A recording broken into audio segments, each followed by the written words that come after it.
That's Garrett's spot. It's all right.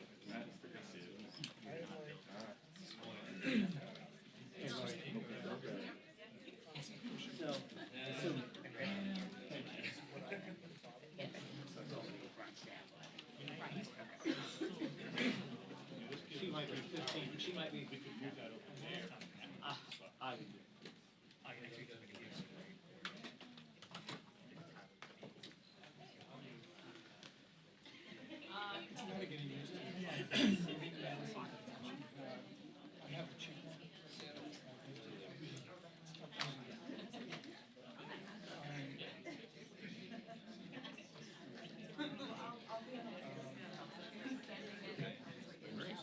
You okay?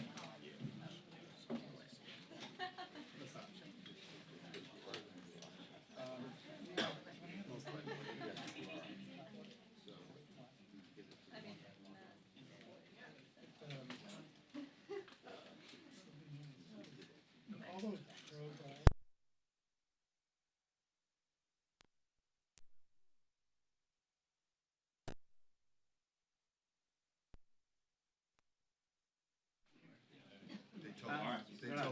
They told me afterwards you were. Yeah. Oh, I am, okay, I'll just stay down there. Yeah. Okay.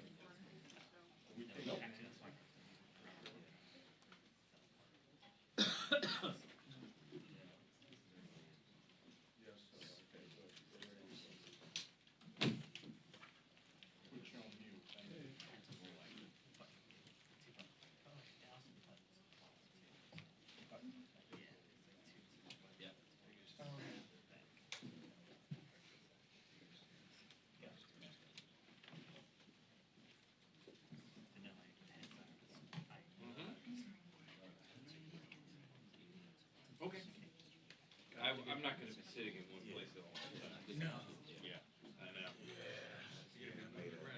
Gotta have freedom to. I gotta get out.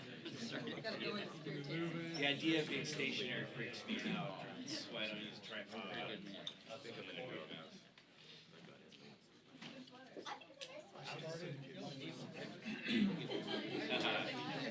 You only need one angle.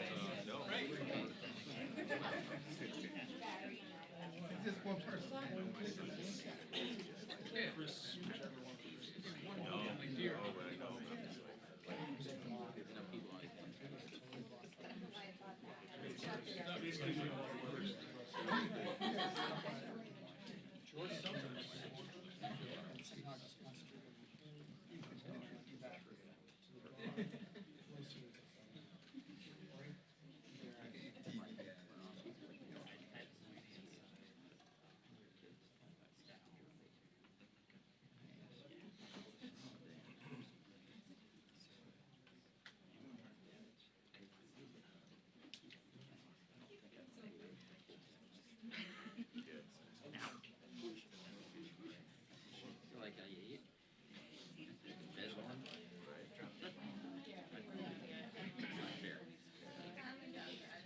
Well, Howie, the bottom line is we're in impeachment purgatory at the moment with the articles passed from the House, but no clarity yet on when or if they'll get transmitted to the Senate. This was something that had been discussed on some of the left wing of the party. This is Lawrence Tribe, a Harvard University professor, had been advising Democrats, had been talking about this idea of holding back the articles as a way to try to force a fairer trial in the Senate, to force the Senate to allow for witnesses. And when the Speaker was asked about this last night, she didn't really close the door on anything in terms of whether they would hold back the articles, and if so, for how long. Now, there wasn't any expectation that managers would be marching across the Capitol today to deliver them this afternoon. I think everybody in both chambers and both parties expected this would start in January, but it's got a lot of people talking about whether Democrats would try to press a tactical advantage here by seeing if they can put some pressure on Mitch McConnell and see if public opinion continues to be in favor of getting these witnesses, if that's the kind of thing that could lean on McConnell. Oh, by the way, there's still another big vote in the House today on USMCA. The president's #1 legislative priority this session will likely be the last thing that the House votes on before members go home for the Christmas break. So a little bit of cognitive dissonance here, and really the only person who knows what the plan is going to be for the House is the Speaker, and we're still waiting to hear from her this morning to see if she is any more clear today than she was late last night.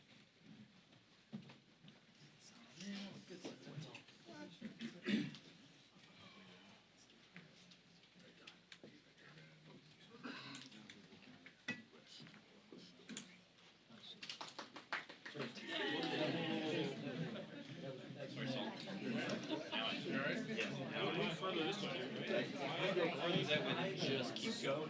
Doing the live audience thing.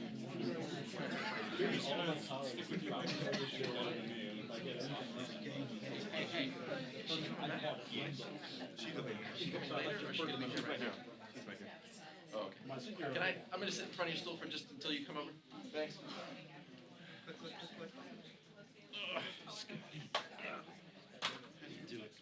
How do I do what? You gonna sleep on Christmas break? Hey, I slept some in November. Was it refreshing? Yeah. Was it like good sleep? It was good sleep. It was deep sleep. It was the sleep when you treated death.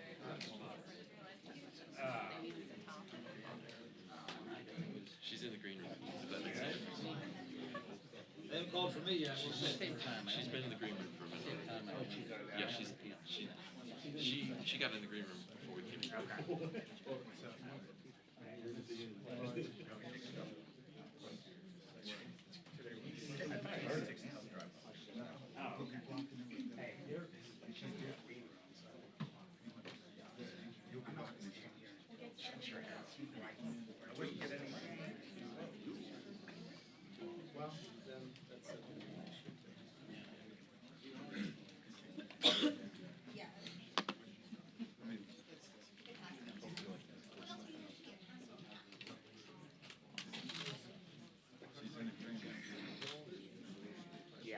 Yeah, tell them you're talking about.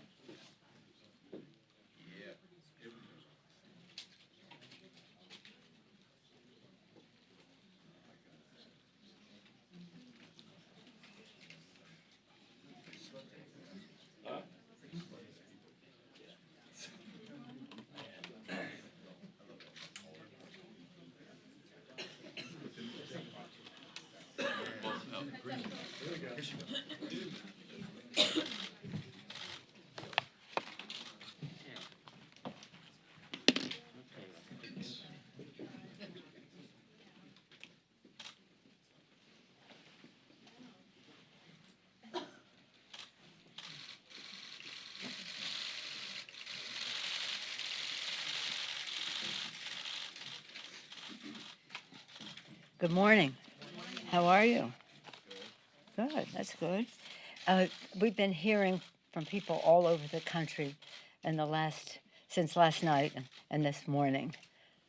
Seems like people have a spring in their steps because the president was held accountable for his reckless behavior. No one is above the law, and the Constitution is the supreme law of the land. No one is above the law, and the president has been held accountable. It really is interesting to see the response that we are getting, bipartisan, across party lines. I myself want to say I have a spring in my step because of the moral courage of our caucus. To see them all, so many of 100 members, go to the floor, that's all that we had time for, to go to the floor and speak about our Constitution, about the facts of the case, so clearly, so patriotically, so prayerfully, and so solemnly, but so definitely. Just to get this off the table right away, we impeached the president immediately. Everybody was on to the next thing. The next thing for us will be when we see the process that is set forth in the Senate, then we'll know the number of managers that we may have to go forward and who we would choose. That's what I said last night. That's what I'm saying now. The precedent for this, and I met with my 6 chairs after some of us were together for a press conference after the votes last night, and we discussed the precedent of it all, and that is in the most recent case taking up an impeachment, there was a proposal on the floor put together in a bipartisan way. 100 senators voted for the process on how they would go forward on the case of President Clinton. We would hope that they could come to some conclusion like that. But in any event, we're ready.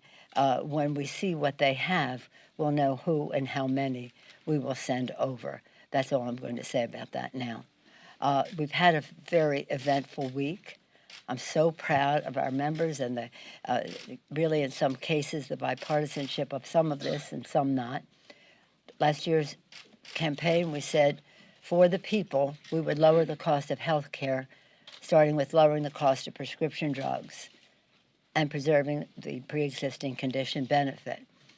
Within the past week, we passed the Elijah Cummings Lower Drug Costs Now Act, which does just that. As we were passing it last week, we discussed the particulars of it. But with the savings that we gained from that, I think it's important to note that we already said we would be spending the hundreds of billions of dollars in savings on expanding benefits for Medicare, dental, visual, hearing, and in the biggest expansion of Medicare since its inception. Next, we did lower an important bipartisan bill, the appropriations bill, to keep government open and to do so early enough so that you knew to make your weekend plans and get started for all the holidays you may be observing. And that was a major accomplishment. It took constant back and forth, but we ended up, as I have always said, as an appropriator myself, one forged in that culture, left to their own devices, the appropriators can get the job done. And I salute Chairwoman Nita Lowey for her work, the ranking member as well, and we're very pleased with that legislation. I guess I'll take up cloture or something on the Senate pretty soon, and hopefully it will be on its way to the President for a signature. Before I leave the subject of impeachment, though, let me commend our sixth chairman, Adam Schiff, Jerry Nadler, Chair of Judiciary, so proud of him, Maxine Waters, Financial Services, Richie Neal, Ways and Means Committee, Elliot Engel, the Foreign Affairs Committee, and also a very important committee chaired now by Carolyn Maloney, the Gov Reform Committee. I said last night and I say today, while he isn't with us today physically here, Elijah Cummings is with us in spirit. The foundation he helped lay for justice is with us. And he said, when we're dancing with the angels, what will we know about what we did to keep the Constitution intact? When he said that, it was very prescient. Little did we know that by the time we passed the impeachment resolution, the articles of impeachment, that he would be dancing with the angels. Right now, as we speak, they're debating on the floor the U.S.-Mexico-Canada trade agreement. I hear my colleagues on the floor last night saying, well, if we weren't doing this, we could do Mexico. Well, we are doing Mexico. And the discussion that took some time to convince the administration and the other countries was that we weren't going forward until we had the strongest possible enforcement of the trade agreement, and also manifested in the legislation that we'll have on the floor today, the implementing legislation. As you've heard me say over and over again, this is about enforcement, the overarching issue. If you can enforce it, it doesn't matter what you put forth. And of the concerns that we had, one were workers' rights, the other pharmaceuticals, and the other the environment. And we made giant progress from, first of all, over the existing NAFTA for sure. But apart from that, big distance between what the administration was proposing to begin with in all of those areas and to where we ended up now going forward. I'm very pleased to have the statement today that went out from the AFL-CIO, from Richard Trumka. He said, we are proud. He said, there is no denying that the trade rules in America will now be fair. Working people have created a new standard for future trade negotiations. I think it's a template for future trade agreements. Some of my members think, let's not give it that much. But we'll see how it goes in the implementation. That means everything. Then after that, today, we will do SALT. And that is going to be the state and local tax that the Republicans put on to punish blue states largely. It is paid for, this legislation, to repeal the SALT tax, and it will be paid for by increasing rate on wealthiest individuals in our country. When the president first proposed his tax scam, they were saying, we're never going to lower the individual rate. And then they did. And now we will raise it again to repeal SALT. So we're very proud of what we have done. As you know, the Republicans keep saying, well, we should be working. You know, we've sent over 400 bills, 275 of them sitting on Mitch McConnell's desk. Well, 400, but 275 of those, at least, are bipartisan. The range of subjects is, well, you've heard me say it, but bears repeating, I think. That includes all of our top 10 pieces of legislation, bipartisan background checks, expanding background checks. People have to have a background check unless they buy it at a gun show, online, or in some kind of straw transaction. So this is not creating background checks, it is expanding them, and as well as the South Carolina, one is H.R. 8, the other 1112. 295 days ago, we sent those bills to Mitch McConnell, the Grim Reaper. I've news for him. He may think they're dead on arrival there, but they are alive and well in the general public, and every day that he does not take up that legislation, because he knows it will pass. He fears that it will pass, or else he'd take it up. Every day that he does not pass it, 100 people die. Not all of them would, by gun violence, not all of them would be saved by the legislation, but some. And so we urge him to take up that life-saving legislation. The list goes on: Paycheck Fairness, Equal Pay for Equal Work, Violence Against Women Act, again about women, the legislation to raise the minimum wage of the 30-some million, 32, 33 million people who will get a pay raise with the increase in the minimum wage. Over 20 million of them are women. The Equality Act and Discrimination Against the LGBTQ Community, Dream and Promise Act, the SAFE Act, Save Our Federal Elections Act, Butch-Lewis Act, Protecting Pensions for America's Workers, Farm Workforce Modernization Act, which we passed the other day. It was bipartisan support and has bipartisan support inside and outside the Congress. Again, lower drug costs now. One of the bill that we did pass that we had an enrollment ceremony, perhaps some of you came, was the Future Act, and that was about minority serving institutions, Hispanic serving institutions, historically black colleges and universities, higher education institutions that deal with our Native American population. It's very important. We sent it. That did pass, and that is on its way to the president. So with that, I said to my members what I say to you guys all the time: the word recreate and recreate are the same words. They spelled the same, and they mean something the same. When you recreate, renew, rest up, be with your family, you are recreated to come back for the discussions and the debates ahead as we go into the future. And as we go into the future, again, we are inspired by our founders who said, e pluribus unum, from any one, no matter what our difference is, and they certainly had theirs. We always have to remember that we are one country. I have my speaker's pin on today, but many times I have on the flag pin which said, one country, one destiny. We have to think in those terms, and we look forward to doing that as we go forward. We still have a day here as we go forward. So I wish you happy holidays, and whatever you are celebrating. In our house, we celebrate them all. Christmas, Hanukkah, Kwanzaa, New Year's, whatever else. But I hope you have it. Now I'll have time for a few questions. Nancy? Do you run the risk as Do you run the risk, as some Republicans have said, of looking like you're playing games with impeachment if you hold on to these articles for too long? I said what I was going to say, Nancy. When we bring the bill, which is, just so you know, there's a bill made in order by the Rules Committee that we can call up at any time in order to send it over to the Senate and to have the provisions in there to pay for the impeachment. And then the next step, the whatever you want to call it, the trial.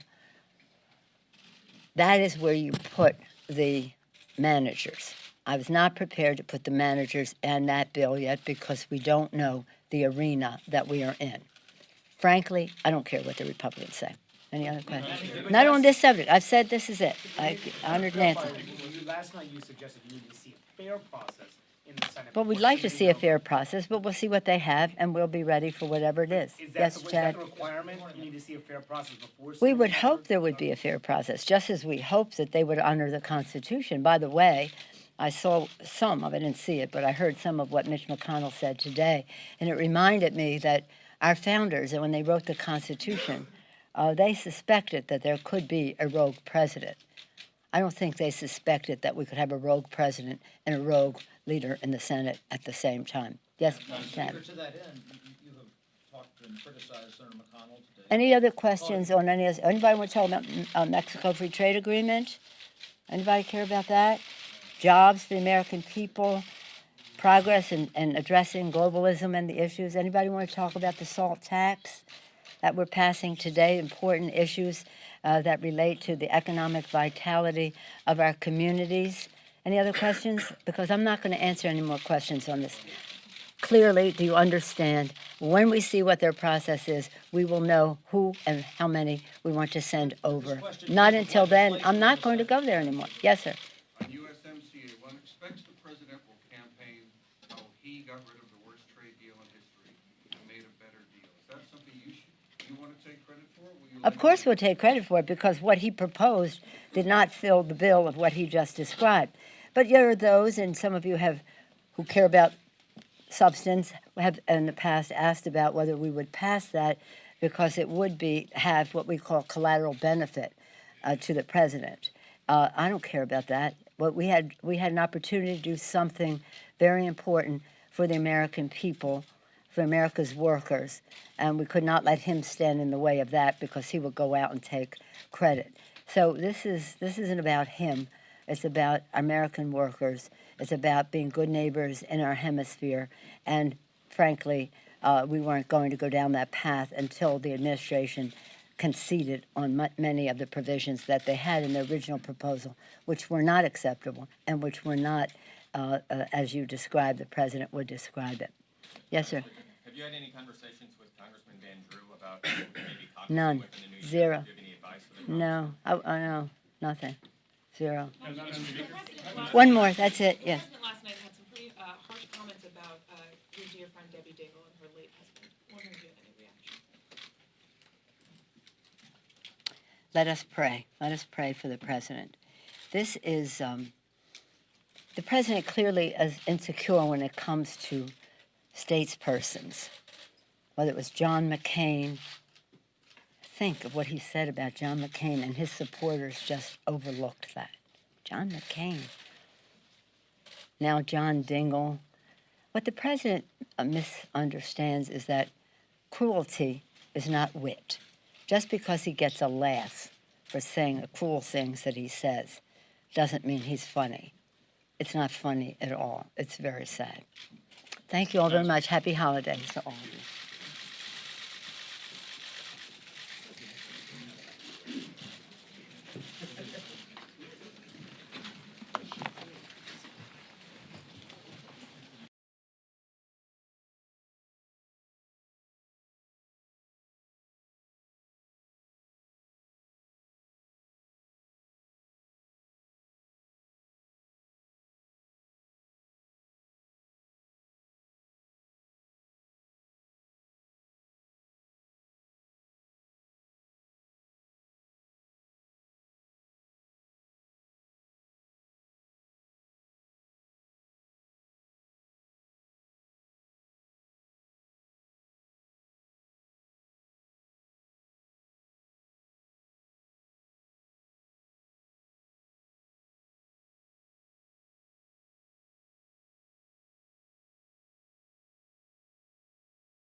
Corey, yeah, we'll just bring that,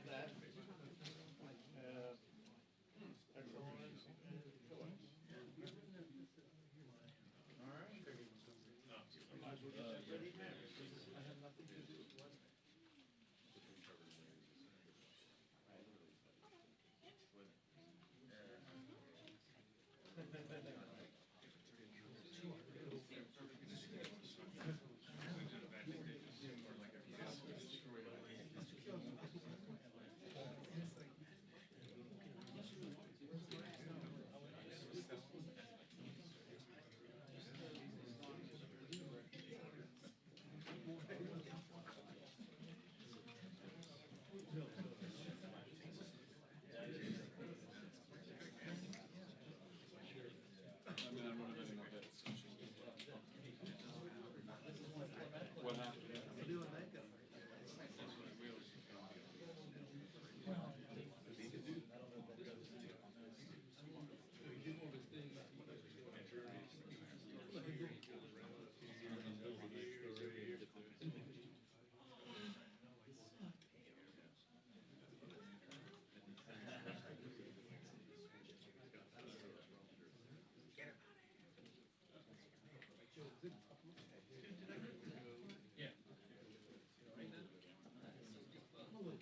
Oh, okay.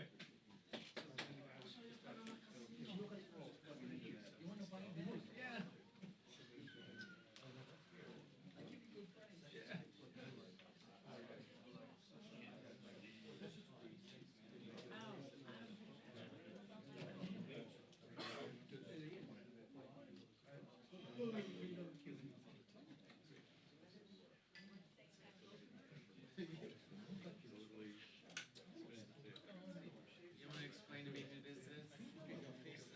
Yeah. Really bad.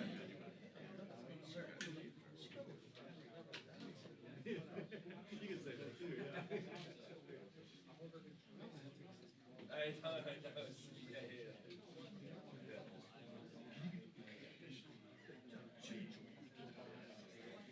know, yeah, yeah. Passed away.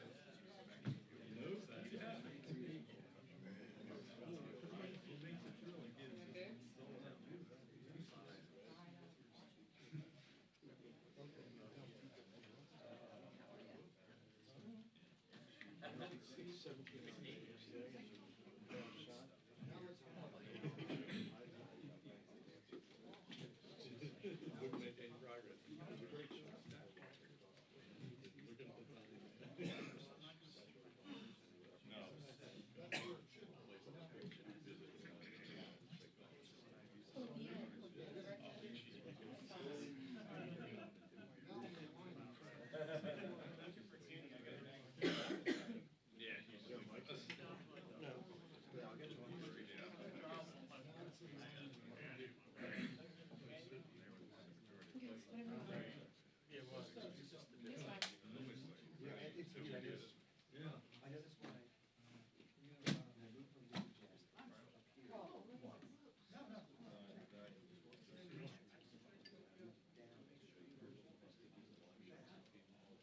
Susie Q.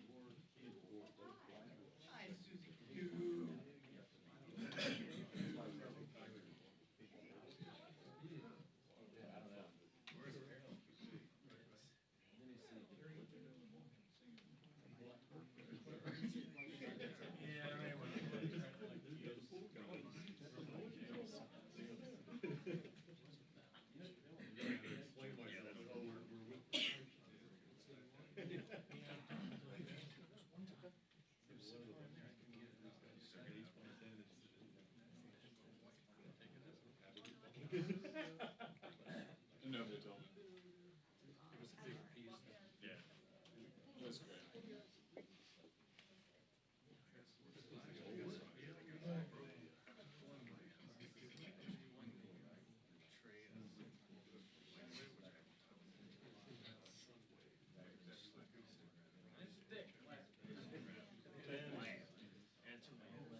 2 minutes.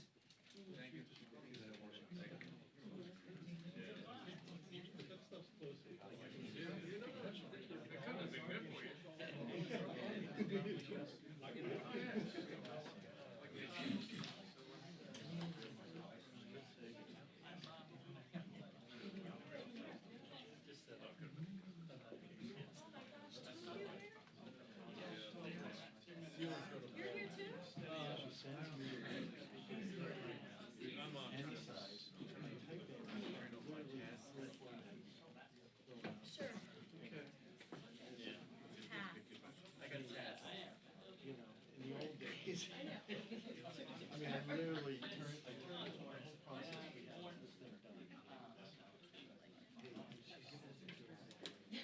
And they wonder why brick and mortars are bad.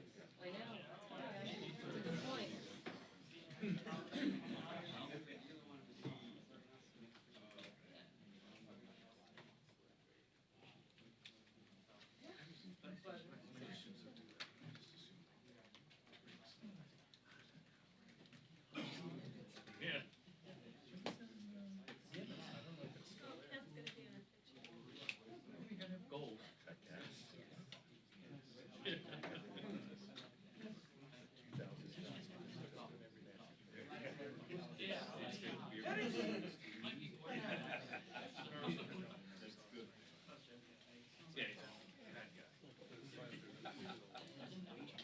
Well, I'm sure there's gonna be others.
Hello. Now, this is going to be our last weekly press conference for the year and for the decade. So before we begin, if I don't get to see you, I want to wish you all a very, very Merry Christmas and a prosperous New Year. Being our last press conference, I guess we're going to start just where we started with our first one about a year ago, talking about impeachment. You watched what transformed last night on this floor. It's something that we've said all the time. The weakest, the thinnest, the fastest impeachment in U.S. history. Schumer even admitted, trying to ask for more witnesses, that what happened on this floor over here was wrong.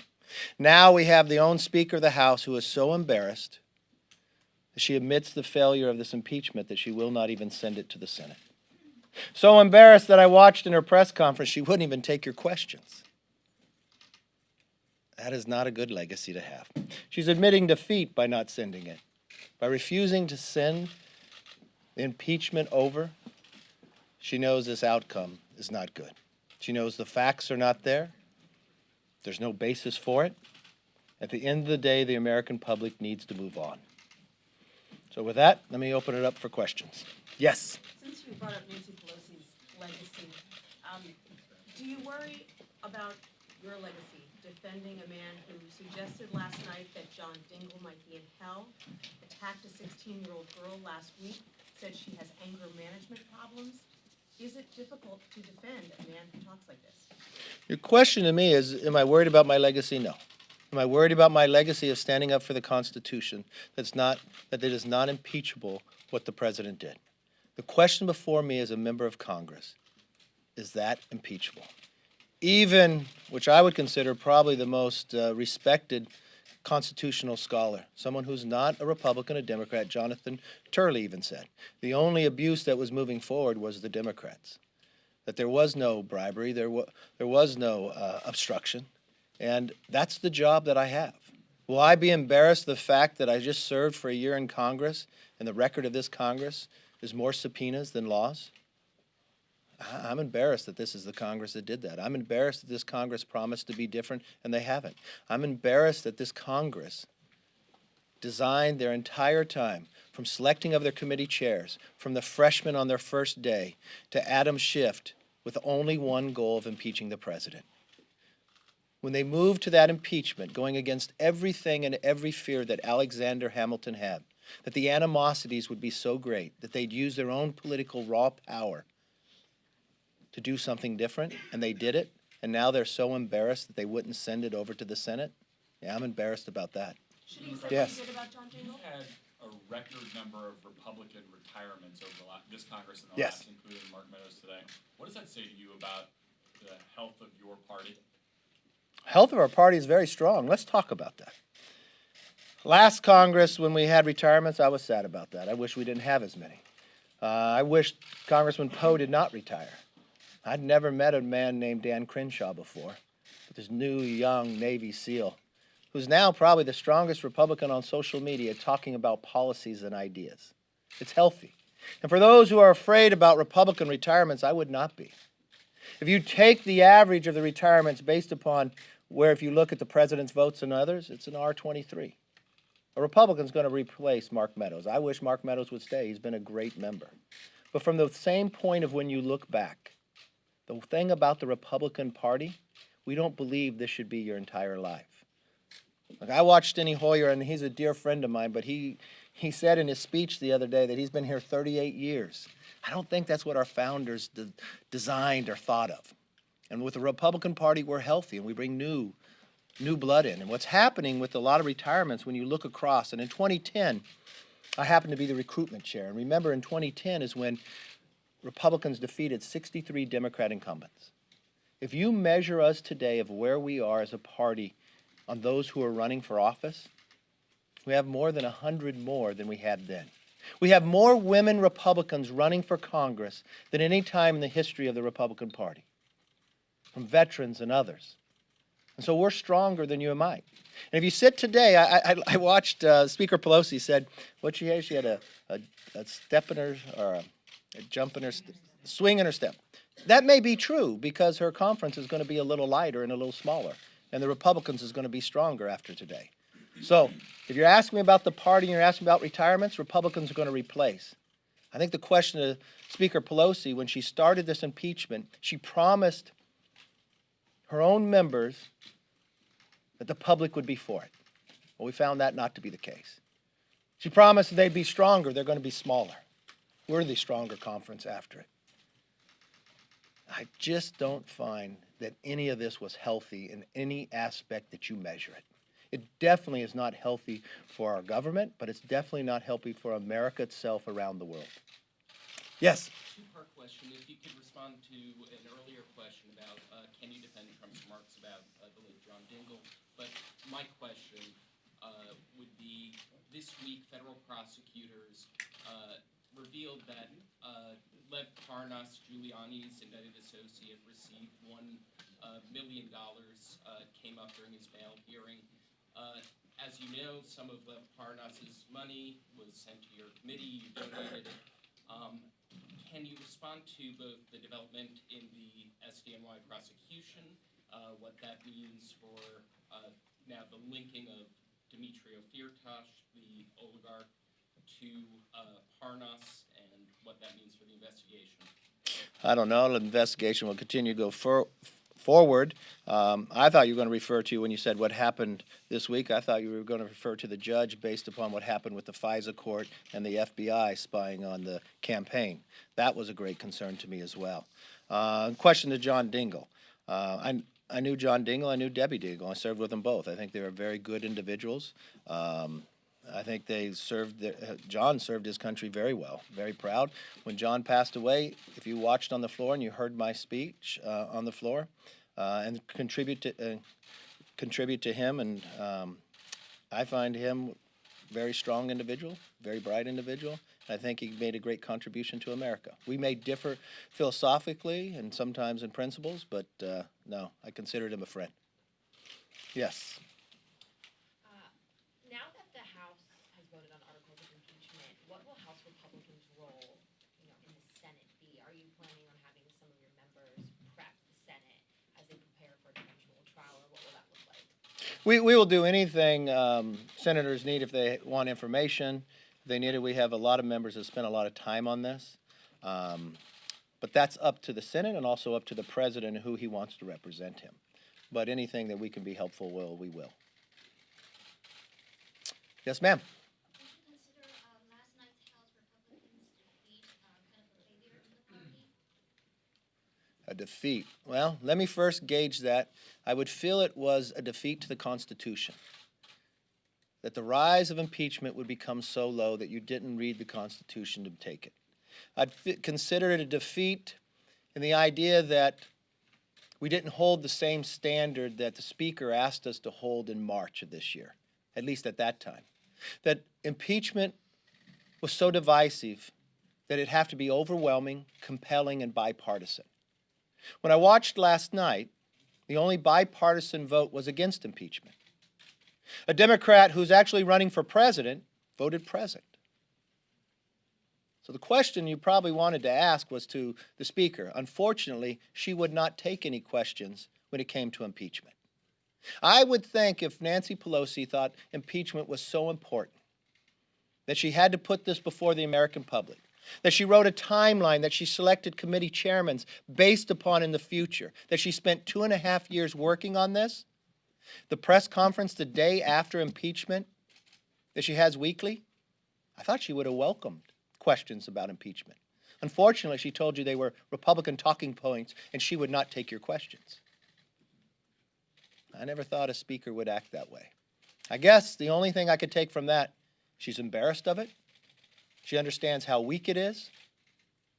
And she understands her own criteria was not met, constitutionally was not met. She probably failed on all parts. I hope I answered your question. Yes, sir. USMCA passed today. The Speaker argued that Democrats deserve some credit for strengthening the product over time, for improving the enforcement mechanisms. Do you think that the final product that's going to pass is stronger than what was what initially came out? And how would you summarize the way that the negotiations have taken place over the last several months? Well, you started by saying the Speaker believes the Democrats need some credit for bringing USMCA up. The only reason USMCA was brought up is because they impeached the president. So if she thinks the credit belongs for impeaching the president is why she brought USMCA up, I'll let her have that credit. But the credit for the bill itself, no. What did she talk about? Less than 1% of the overall bill. I don't think it's better. It actually put doubt into some people of whether they would vote for it. USMCA talks about United States, Mexico, and Canada. Mexico is our #1 trader. Canada is #2. A lot of you have been reporting for the last year of our debate with China and trying to come to an agreement with China. China happens to be our #3 trader. If you were going to go into a negotiation with China, you'd want to be the strongest possible ability, right? So would you think passing USMCA a year ago when the president came to that agreement would make us a little stronger with our negotiations with China? Yeah, everybody in the world does. But Nancy Pelosi had the power as Speaker not to bring it up. Why? Because it didn't meet the timeline. She wrote a timeline of when she wanted to impeach the president in the last week that we are here. But she didn't want that to be the last vote. She had to have one other vote. So she held USMCA up, which only made our negotiations with China put us in a weaker position.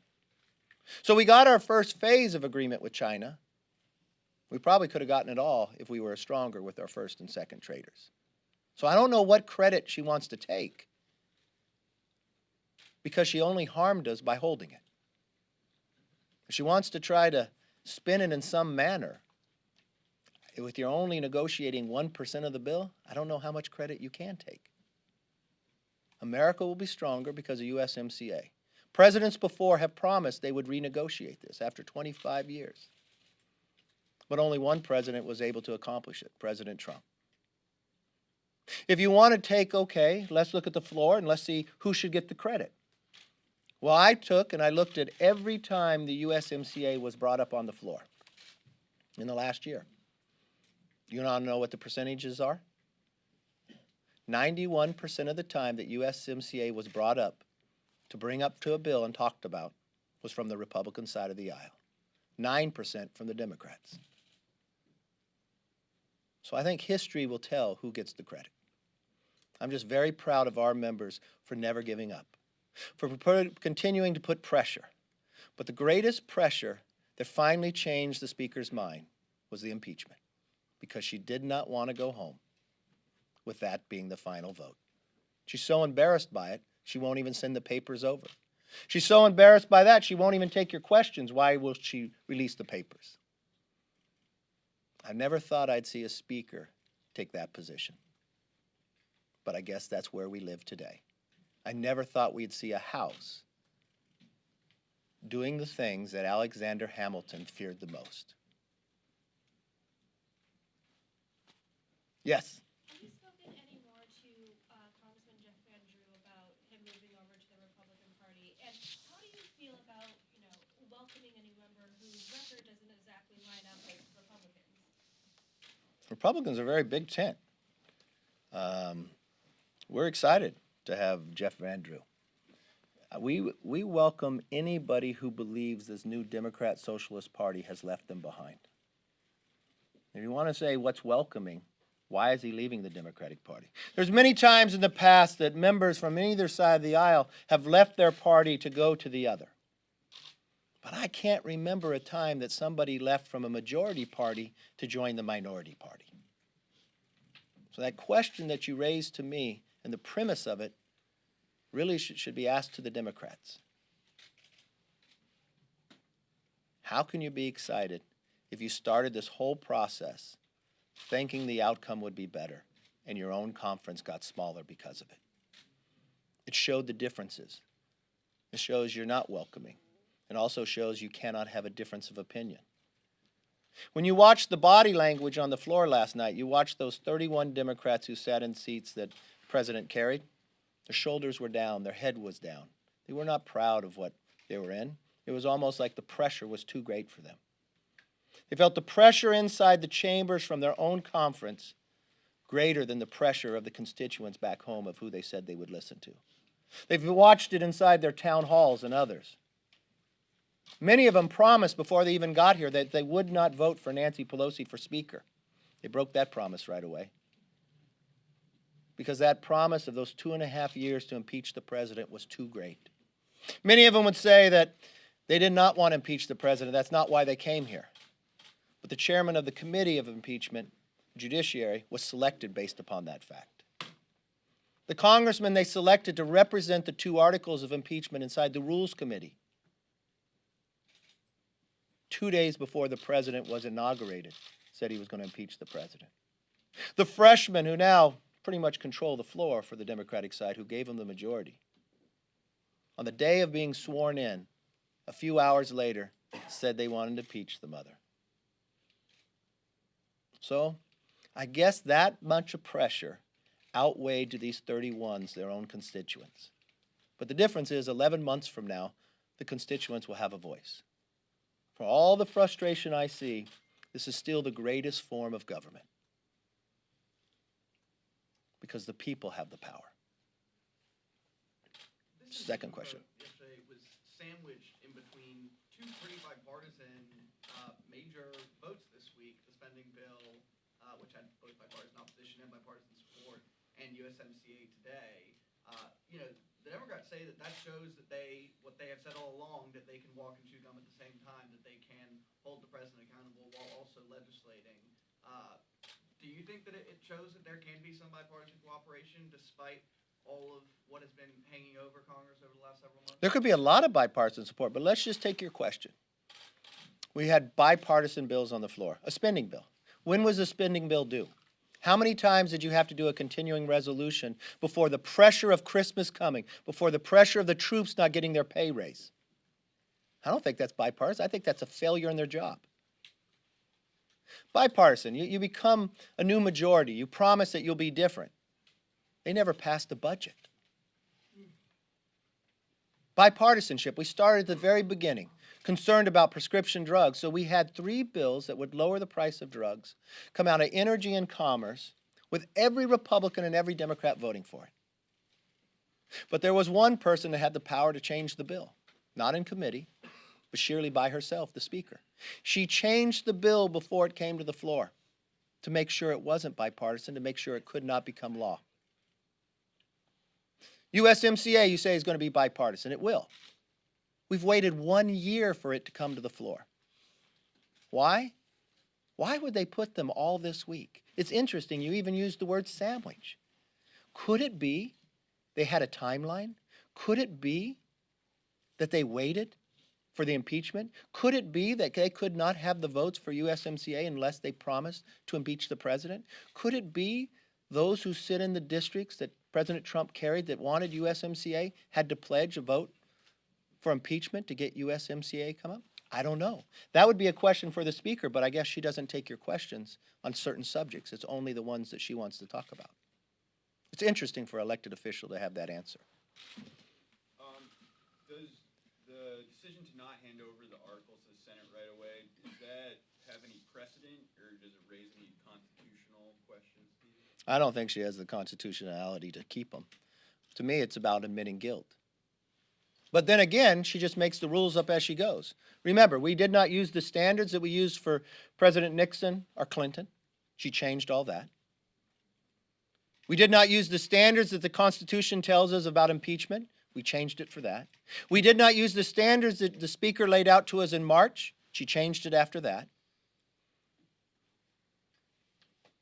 It's an embarrassment.